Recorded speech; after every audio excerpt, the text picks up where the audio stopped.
যে আপনারা সবাই আরেকবার একজোট হয়ে 2001 সালে যেমন নির্বাচন করছিলেন তার চেয়েও বড় নির্বাচন করে ধানের শীষকে এখানে জয়যুক্ত করবেন।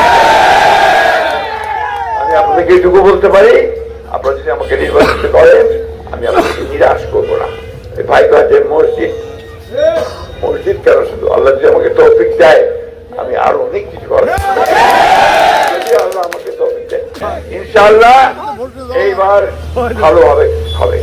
এবার আপনাদের বলতে চাই, মানে হিন্দু ভাইদের জন্য বলতে চাই, আপনারা যদি এই দেশের স্বাধীনতা বিশ্বাস করেন, আপনারা যদি এই দেশের শান্তিতে বিশ্বাস করেন, তাহলে 1971 সালে যারা আমরা কাঁধে কাঁধ মিলিয়ে যুদ্ধ করেছিলাম একসাথে, তারা আমরা জোর গলায় বলতে পারি যে আপনাদের সমস্ত সুরক্ষা সুসংগতের দায়িত্ব নেব আমরা, বিএনপি সেই দায়িত্ব গ্রহণ করবো। আমি কথা বলবো না, ভোট দিবেন? আমার কথা কি জোরে কয়েন দোয়া করবেন। আবার আসতে পারবো কিনা জানি না, কিন্তু আপনাদের এইটুকু বলতে পারি, এইবার আসতে পারি না পারি, নির্বাচিত যদি হই আমি আপনাদের এই আমাদের দেবীপুরের যতগুলো অসমাপ্ত কাজ আছে, নতুন কাজ আছে, ইনশাআল্লাহ সমস্ত কাজগুলোকে সবচেয়ে বেশি অগ্রাধিকার সেটা হচ্ছে আমরা এই এলাকার সব লোক কৃষক, তাই না?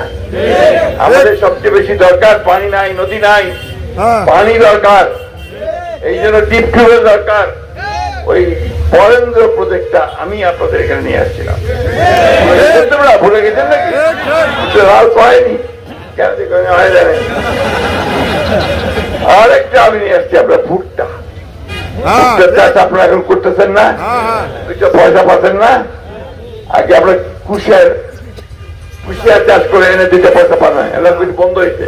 এবার ভুট্টা চাষ করে এনে পান, অনেকগুলো মুরগির খামার হয়েছে, সাইলো হয়েছে, ফিড মিল হয়েছে, আপনারা ভুট্টা বিক্রি করতে পারতেছেন 2টা পয়সা, ঠিক কিনা বলেন? একটা লোক গাড়িবা পারে নাই পাইছে। বন্ধুগণ, ওই শক্তি নিয়ে আবার উঠে দাঁড়াতে হবে।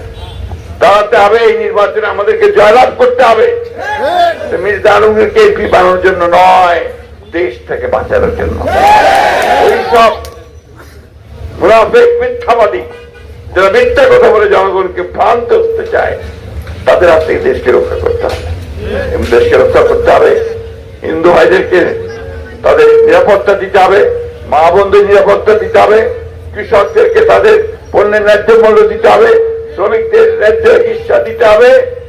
শিক্ষার বিনিময়ে 71 প্রথম এই দেবীপুরে চালু করছিলাম।